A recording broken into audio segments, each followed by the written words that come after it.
morning, students, and welcome to our class. Bienvenidos a nuestra clase.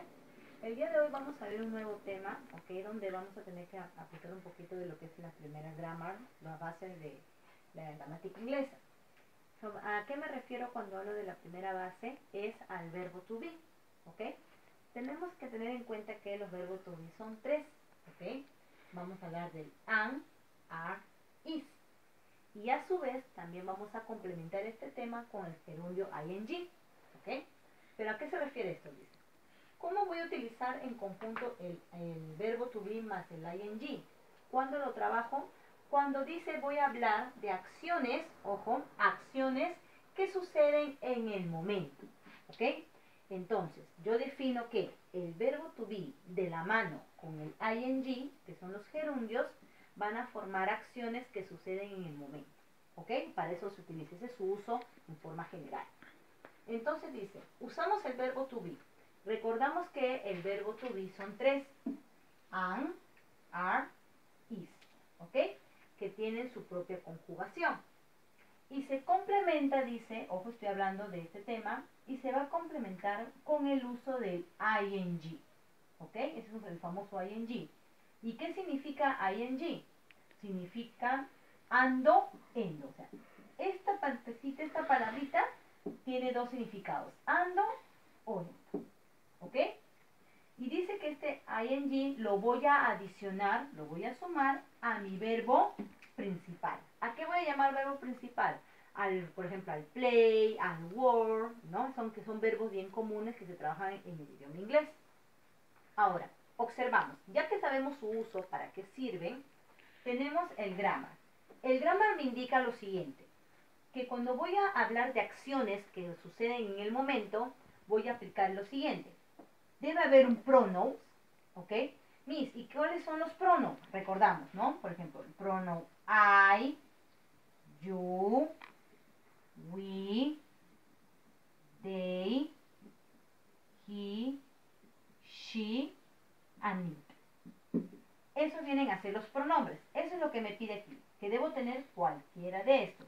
I, you, we, they, he, she, it. Significados en español. Yo, tú, nosotros o nosotras, ellos o ellas, él, ella o esto. Recuerda que es el que reemplaza a animales o cosas. Bien, entonces eso es lo que me pide.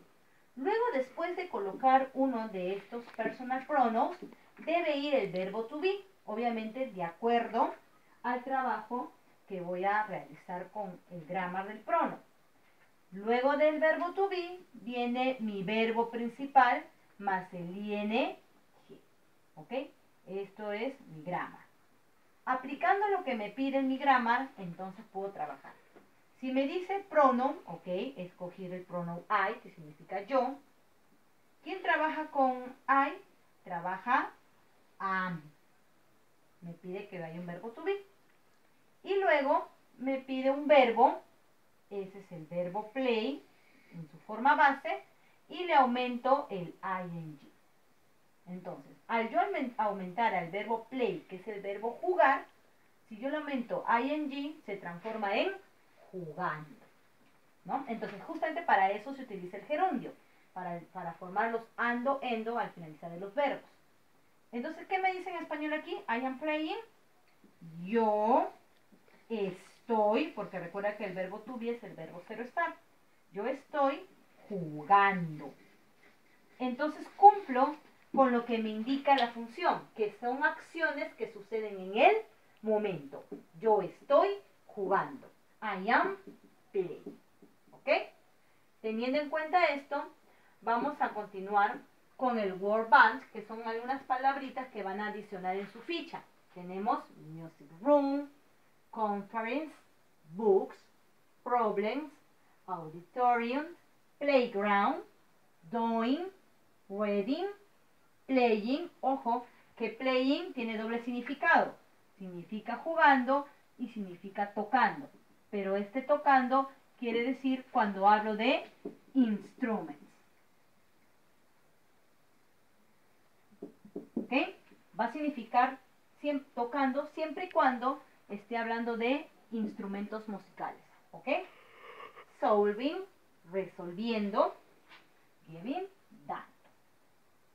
Entonces, volvemos a un ejemplo. Miren, ahora voy a cambiar el ejemplo. Miren, I am playing a piano. Como dice piano, estoy complementando con un instrumento, va a cambiar mi significado. Ya no va a decir jugando como en lo anterior, sino va a decir tocando. I am playing a piano. Yo estoy tocando un piano. Un piano. ¿Estamos de acuerdo? Bien. Entonces, con estas palabritas que tienen en el Word Bank, que es un banco de palabras que vamos a adicionar en los ejercicios, vas a resolver la ficha que viene después de este video. Bien, no te olvides el grammar, tienes la base, forma con el verbo to be más el ing para formar acciones que suceden en el momento. ¿Estamos de acuerdo? Muy bien, chicos, espero que hayan entendido la clase. Nos vemos. Bye.